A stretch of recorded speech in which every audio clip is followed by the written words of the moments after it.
maksudnya kalau di diskusi tadi itu Pak Ahli itu semacam sama kesimpulannya, semacam by design. Kalau kalian melihat teman-teman, apakah Mas Rido juga melihat seperti ini by design? Dan ini tujuannya apa sih? Iya.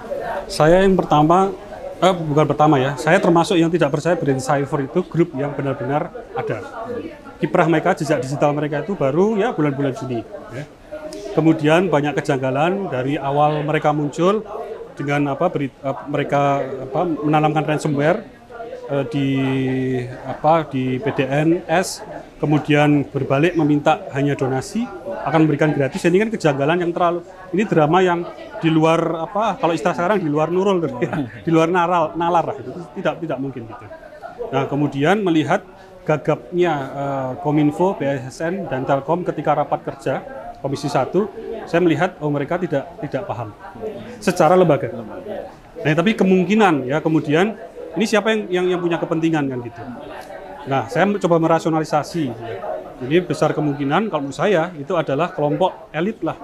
Kenapa kelompok elit? Yang punya kebutuhan akan data-data tertentu yang itu berhubungan dengan mereka dan bahaya sekali bagi mereka kalau publish, kalau terpublikasikan.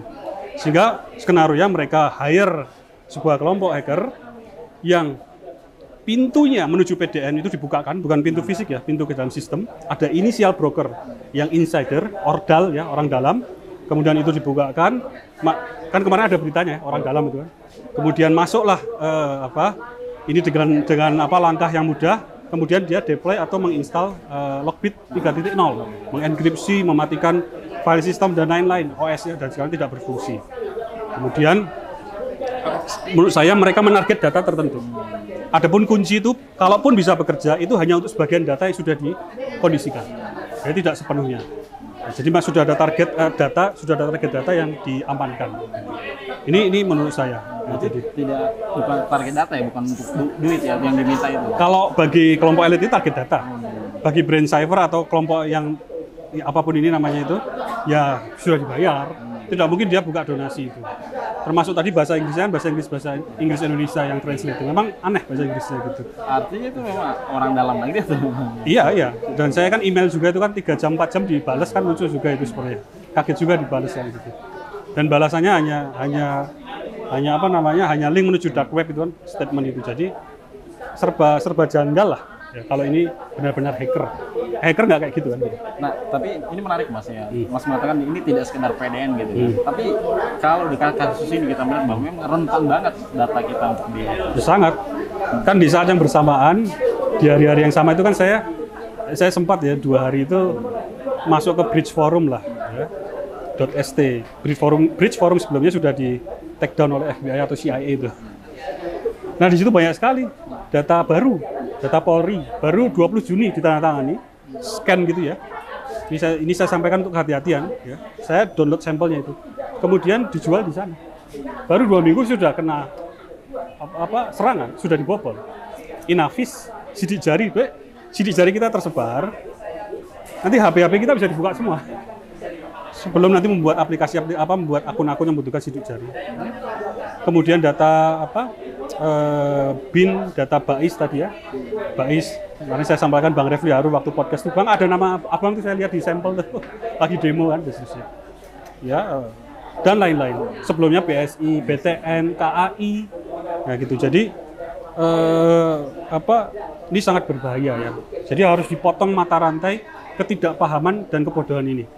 Nah, kenapa kita hanya menunjuk, kenapa nggak masyarakat? Loh, yang pegang instrumen kan Kominfo, pemerintah, ya, Kominfo biasanya. Yang kita amanahi instrumen itu sumber daya manusia, sumber daya dana itu kan mereka. Ya. Mereka yang harusnya melakukan gitu. Kalau kita yang di forum ini tadi diberikan, mungkin kita akan membuat plan yang lebih rapi, lebih hati-hati gitu. Dengan basis-basis pengetahuan yang ada. Ini sekedar backup tidak ada, bagaimana? Tapi ini kan sejalan dengan itu kan Mas, upaya pemulihan kan udah nggak bisa kan, ada yang data hilang kan. Tapi ada sejalan juga, ada desakan untuk Pak Menteri mundur gitu. Ya. Di sana nggak, kesana nggak misalnya untuk pemulihan ini? Apakah sebatas desakan untuk memundurkan saja, atau ada polisinya sebenarnya? Nah, yang lebih penting itu kalau berbicara menteri, tentu spesifikasi, requirement, minimum requirement. Itu kan kalau kita install software itu kan minimum requirement.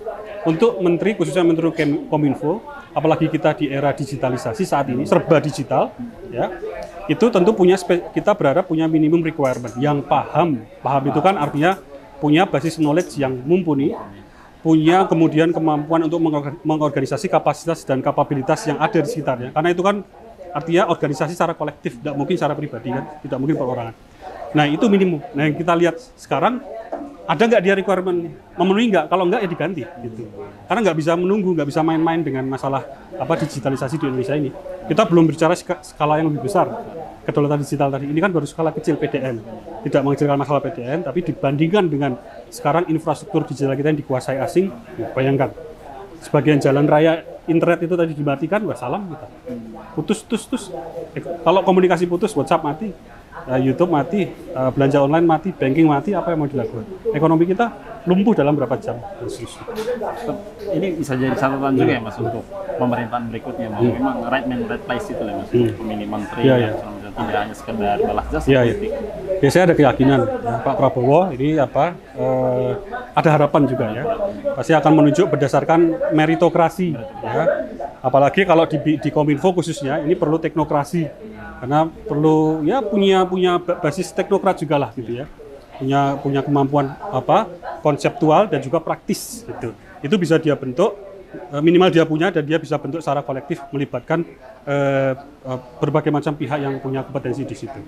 Jadi saya ada harapan dan keyakinan nanti Pak Prabowo akan memilih dengan lebih jeli, ya, dengan lebih selektif, dengan minimum requirement yang benar, sehingga nanti Kominfo di mana menjadi garda terdepan untuk membangun kedaulatan digital di Indonesia itu memang mampu nanti menginisiasi langkah tersebut.